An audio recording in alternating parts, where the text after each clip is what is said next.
একজন pop singer, নাম তার ক্যাটস স্টিভেন, বাড়ি তার লন্ডন, মেগা স্টার। এখন যেমন পপ সিঙ্গারদের মধ্যে মেগা স্টার হচ্ছে মাইকেল জ্যাকসন। একবার আমেরিকায় আমি টিভি দেখতেছিলাম, তো শুনলাম টিভি বলল যে রাতের বেলা রাত এতটা এত মিনিটে মাইকেল জ্যাকসনের গান হচ্ছে। আমি চিন্তা করলাম এত নাম কাম, দেখি না লোকটা কেমন। আমি তাহলে দেখি নাই তো কোনোদিন। রাত ঠিক সেই সময় টিভিটা অন করলাম, আমি বুঝতে পারলাম না এটা পুরুষ না মেয়ে। তারপরে দুইটা লাভ দিল, তিনটা চিৎকার মারল, আমি বুঝলাম না হইল ওইটার নাম নাকি পপ।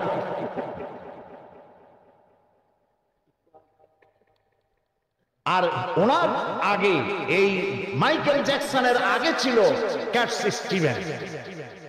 তিনি কোরআন শরীফের তেলাওয়াত শুনলেন কারি আব্দুল সামাদ আব্দুল বাসেতের কাছে।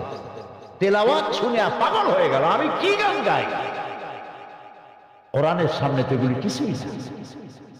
তিনি কোরআন শুনে মুগ্ধ হলেন, কোরআন হাদিস পড়লেন এবং এক পর্যায়ে তিনি পড়লেন লা ইলাহা ইল্লাল্লাহু মুহাম্মাদুর রাসূলুল্লাহ। তার মুসলমান নাম হলো ইউসুফ ইসলাম। বাংলাদেশে কয়েকবার সফর তিনি করেছেন এবং আমি তার সাথে একসাথে কতগুলি প্রোগ্রাম করেছি। লন্ডনে বাড়ি, কলেজ করেছেন, কিন্ডারগার্টেন স্কুল করেছেন। এক মিটিংয়ে তিনি বললেন,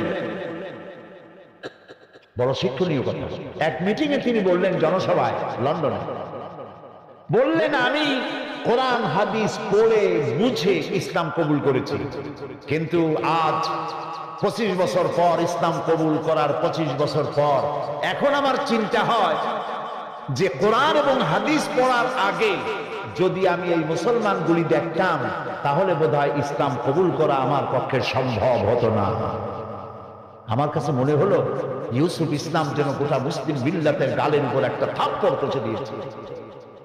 তিনি বলতে চাইলেন কোরআন আর হাদিস যে মুসলমান ডিমান্ড করে, যে কোয়ালিটি কামনা করে যে মুসলমানদের, আমরা সেই মুসলমান নই। আমি গতকালও বোধহয় বলেছি এই কথা যে মরা মানুষ জিন্দা হওয়ার কোন সুরত যদি থাকতো আর একজন সাহাবী যদি জিন্দা হতে পারতেন তাহলে আমাদের অবস্থা দেখে বলতেন আল্লাহর কসম, রাসূলুল্লাহ যে মুসলমান বানায় রেখে গিয়েছিলেন আল্লাহর কসম এগুলি সেই মুসলমান না। প্রিয় ভাই সব, কোরআন পৃথিবীতে এসেছিল একটি সুন্দর সঠিক মানব গোষ্ঠী তৈরি করা, যারা চুরি করবে না, ডাকাতি করবে না, জেনা করবে না, হত্যা করবে না, দর্শন করবে না, যারা হবে সুখী, যারা হবে সমৃদ্ধশালী, যাকে দেখে কেউ ভয় করবে না, যাকে দেখে আশ্রয় পাবে মানুষ। রাসূলুল্লাহ তাই ছিলেন। প্রিয় ভাই সব, এই নবুয়তের মিশন যারা আল্লাহ তাআলা যাদেরকে নবী বানালেন, সেই নবীদের মধ্যে শ্রেষ্ঠ নবী, সর্বশেষ নবী, যার নাম বিশ্ব নবী মুহাম্মদুর রাসূলুল্লাহ সাল্লাল্লাহু আলাইহি ওয়াসাল্লাম।